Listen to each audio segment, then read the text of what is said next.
Hey, everybody. Welcome to week one of Mindfulness-Based Stress Reduction, the brainchild of a man called Jon Kabat-Zinn. My name is Tanya Macintyre, and I am going to be taking you through the 8-week program 1 week at a time because I have been trying to get through the program myself for a long time. And I find accountability is very relevant to me getting things done. So thank you for being my accountability partner and working through this course with me for 8 weeks. So here we are, week one. And first, we're just going to take a little review of what is mindfulness. So as I said, Mindfulness-Based Stress Reduction is a program created by Jon Kabat-Zinn at the University of Massachusetts back in the 70s. And he created, actually one of his students, Dave Potter, created the 8-week course, available free, self-managed, and online. And that is what we're going to be using to get through the 8 weeks together. So what is mindfulness? Mindfulness is simply paying attention, staying in the present moment, on purpose, deliberate attention without judgment. That's the thing that I struggle with, because we humans were created to assess, judge, evaluate, right? So for me, it's a way to keep myself staying mindful of just staying focused, more connected to the present moment. And it certainly helps me maintain a better mental balance because I tend to have a swirling mind and a negative narrative. I call it the itty bitty shitty committee in my head that never shuts up. So what mindfulness practice does for me, it helps me recognize that a lot of my thinking is spent either living in the past, ruminating about past that is totally beyond my control, or I'm projecting, mind reading, fortune telling into the future. So both of these past future tendencies can contribute to conditions like anxiety, depression, and addiction, all of which I am intimately familiar with. So what is MBSR? Well, mindfulness-based stress reduction just simply takes meditation and blends it into body awareness and mindful movements. And we learn through the study of how our body is handling our stress and how through practice we can resolve our stress neurologically. And what does that mean neurologically? Our nervous system, it's all connected, our mind-body connection. I think the medical community is finally getting on board to stop separating mental health and physical health. It's all connected. So we're going to take a quick look at the website just to review what we're going to be doing in week one. But for me, I just want to talk about the benefits of mindfulness, because why would we do anything if we weren't getting any benefit from it? For me, it's given me an awareness of my inner self. Before I started practicing mindfulness, I had a tendency to be perpetually angry. I was directing retribution outward instead of directing rational analysis and reflection inward. So that is a huge benefit for me.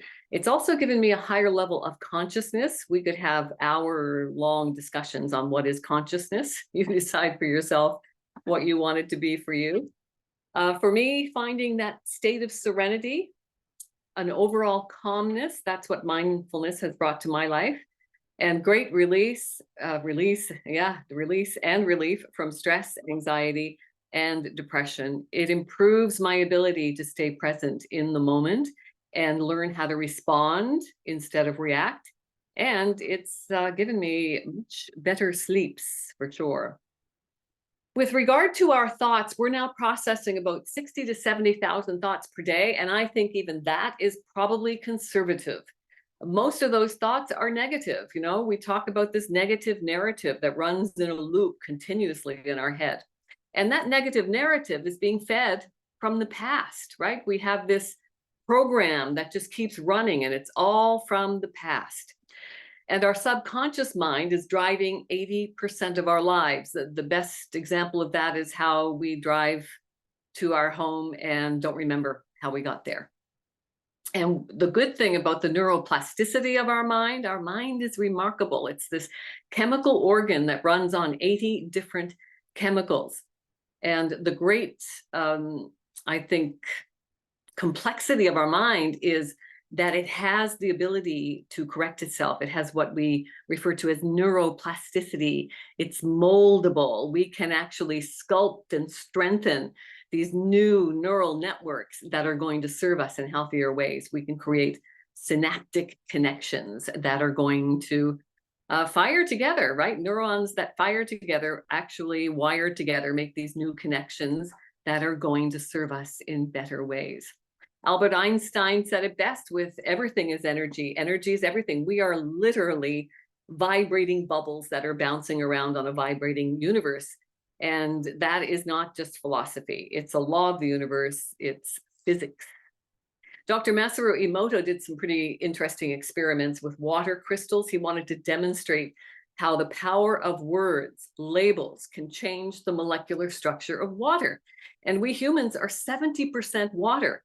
So imagine what our language, what our words are doing to us when we're feeding that internal dialogue with our words.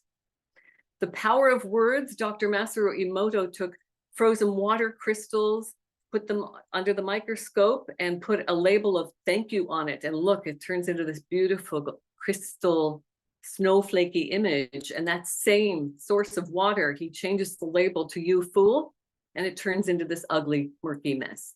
That is how powerful our words are. And you can do it with rice. You put cooked rice in an airtight jar, label one, I hate you, label one, I love you, and watch what happens over the course of a month. They do it in schools now with plants. They put a plant in one corner of the room and instruct the students to go over and speak nicely to one plant, and the other plant is in the other corner, and the kids are speaking meanly to that other plant. And now they can see the power of their words.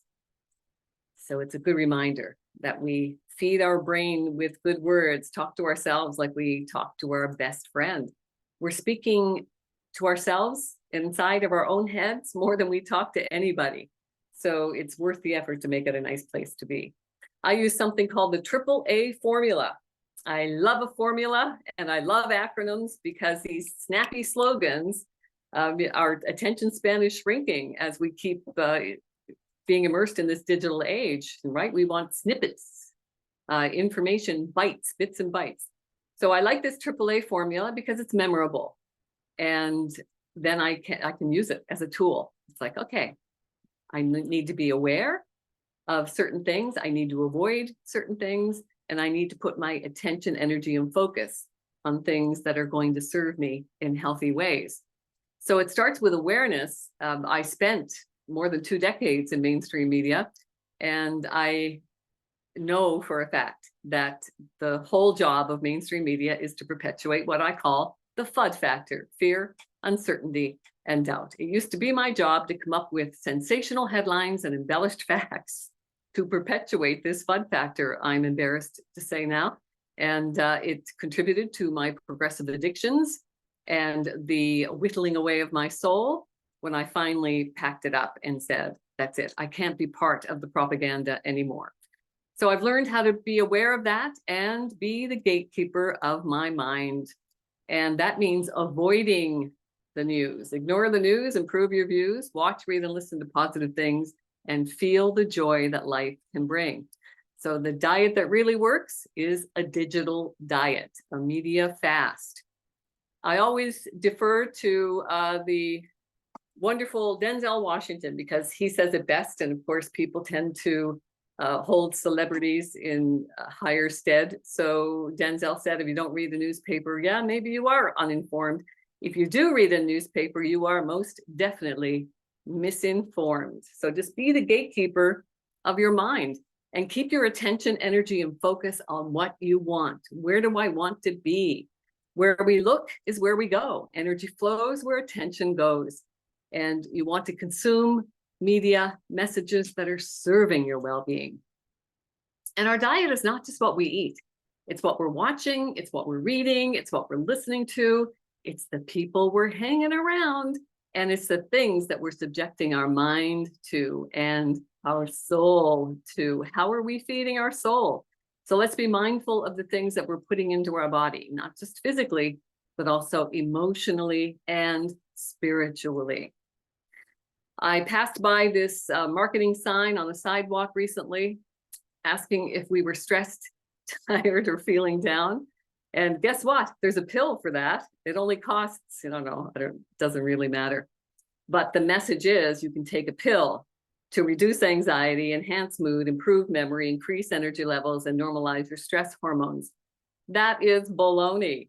It's marketing manipulation that's programming you to be a consumer and to believe that you need to buy something or take something to look better and feel better. You just need to resist that BS, resist the marketing manipulation, because we have an internal pharmacy that not many people talk about. We can generate our own happy hormones naturally. And guess what's at the top of the list to do that? To get those healthy levels of dopamine and oxytocin and serotonin and endorphins, all those good hormones, on top of what we can actually physically do to generate those happy hormones, meditation. So we're in the right place to start bringing meditation into our lives on a regular basis, structured routine. That is the key.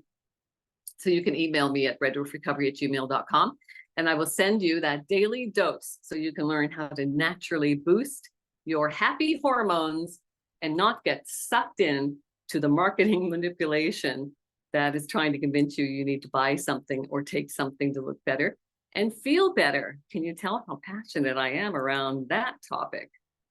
Okay, now let's go to the Palouse Mindfulness website. There it is, PalouseMindfulness.com. This is a self-managed free program.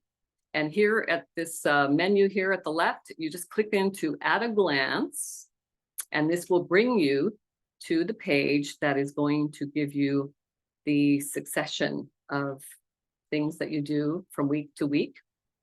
The one thing that I do, once you listen to Dave Potter give you your welcome message, the introduction, and then your getting started document. This is important for you to fill out because this is your commitment to your practice. So I want you to do that so we can talk about whether or not you're staying on track.